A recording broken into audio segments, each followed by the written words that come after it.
Hello. So, all right. I'm kidding. Hey girl, welcome back. Boy, welcome back.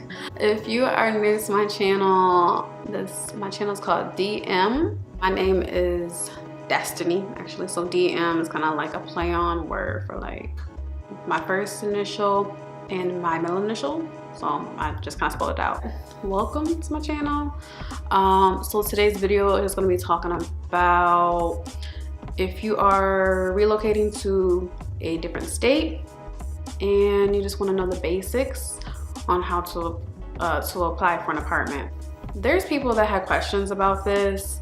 Like they just want to know that if they don't have jobs when they are trying to relocate, the kind of proof that they need to show when they are trying to apartment hunt. I'm just going to be answering those questions that people may have when applying for an apartment when you're trying to relocate to a different state. For the ones who are new, I did not have a job lined up when I moved out of state. So when I was apartment hunting, I made sure to ask the leasing manager like different questions, and don't be scared.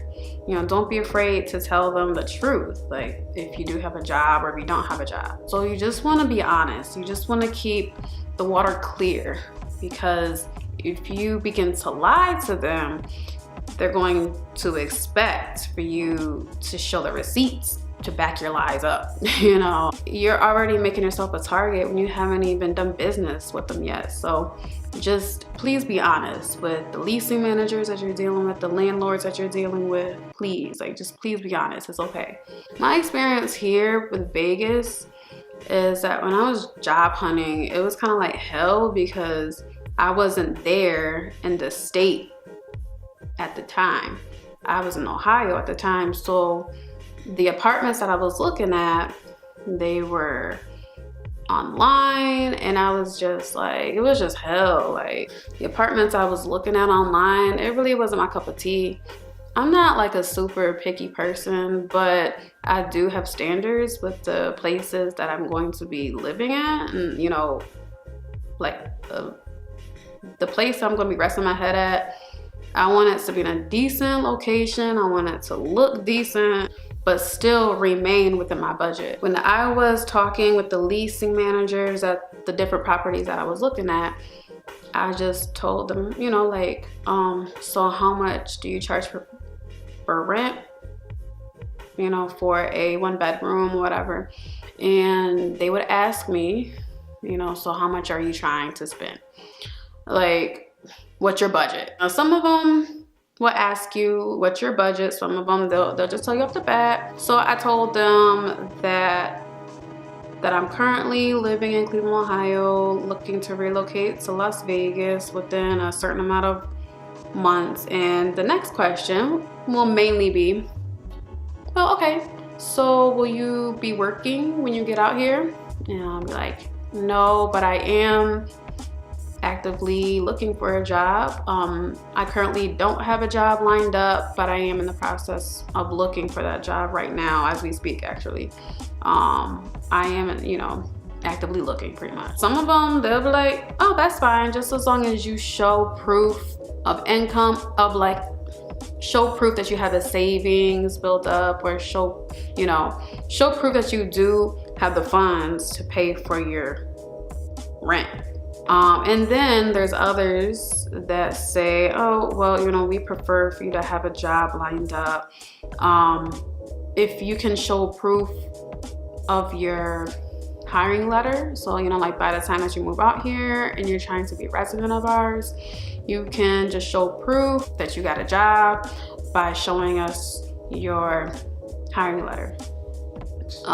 So like some apartment complexes are cool with you not having a job lined up like right off the bat. Some aren't, and that's okay. Like you can't be mad at them. They have guidelines that they have to follow as well. But you know, they can appreciate your honesty. Like I said, do not lie to them saying that you have a job lined up when you really don't, and then they ask you to show proof and you can't show proof of a hiring letter. You do not want to put yourself into a situation where you're going to be a target before you do business with people. Like, it's just not a good look. The apartment complex that I actually moved into, I just talked with the leasing manager, and she was like, that's fine that you don't have a job lined up. We just have to see proof of your bank statements, and we have to see proof of your pay stubs, you know, of the current job that you work at. Before I had gotten my apartment, I just visit Vegas to go apartment hunting, like the month prior to me moving there. So I went in person to look at the apartments. You can believe what you want to believe online, but I'm the kind of person that's like, I have to see this for myself and actually see the layout and see the neighborhood. I have to drive through the neighborhood at night, in the morning, you know what I mean? Like, because I'm that kind of person that, you know, like, I want to know my surroundings. I want to know what I'm going to be getting into for the next 12 months or whatever. Some people are different. They're more trustworthy with online. I mean, that's fine too. So it just depends on the person.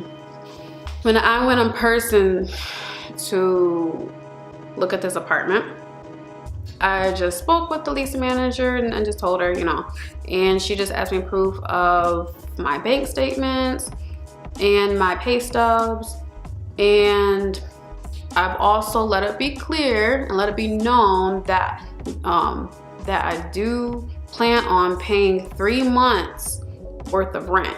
So just knock out 3 months already. If you do have enough money to where you can pay ahead, like pay months ahead, please take advantage of that, because that can help you out in the long run. If you don't have a job lined up, at least you have the next month of rent paid, and you don't have to worry about scrambling to get the rent to pay for next month's rent.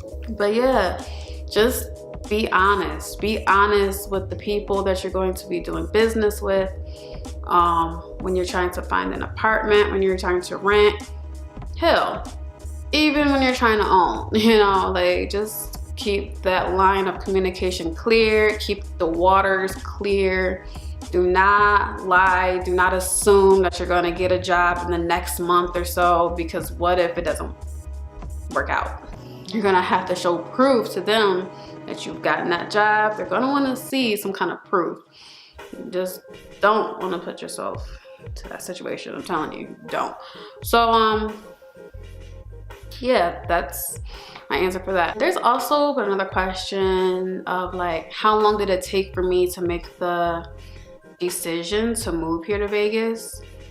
Meaning, like, that I'll always have a dream to move here? Or like, did it take me a year? Did it take me 10 years? You know what I mean? My answer to that would be, it took me months to know that I was going to move here. I would say like 6 months or so. That's when I started to prepare to move to another state. That's here in Nevada from Ohio. My thing is, I don't believe that you have to be sitting on a thought for years before you should make the move. People have visited places once. They fell so in love with that place to where they're like, I'm gonna have to move there. That place is like I have some sort of connection to that place that I'm not getting from my current place. I'm gonna have to move to that place. Like, there's nothing wrong with that. It's all about how you feel and the soul. It's all about what your body is feeling, like how your body is feeling.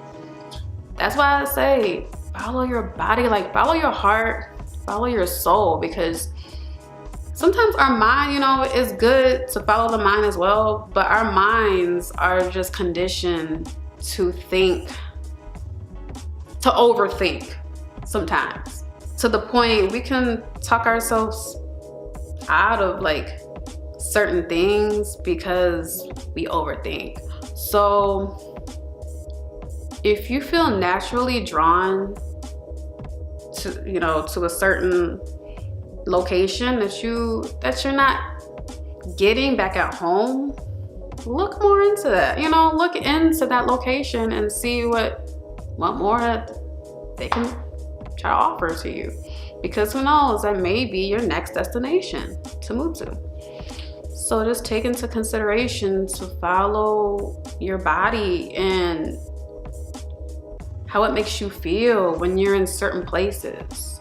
I mean, the vibe is real. That's not just a play on word. Vibes, good vibes, bad vibes. That's real. Good vibrations, bad vibrations, that's real. That's a whole nother topic though.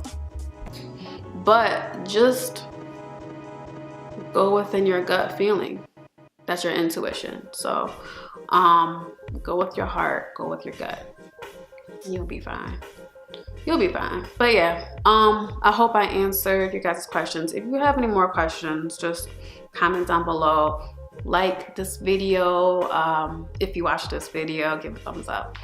I'm really excited. Like, let me know if you guys are planning to relocate, because I think it's so exciting to just step out of your comfort zone and just you know, try new things. But yeah, let me know, guys. All right, I'll talk to y'all later.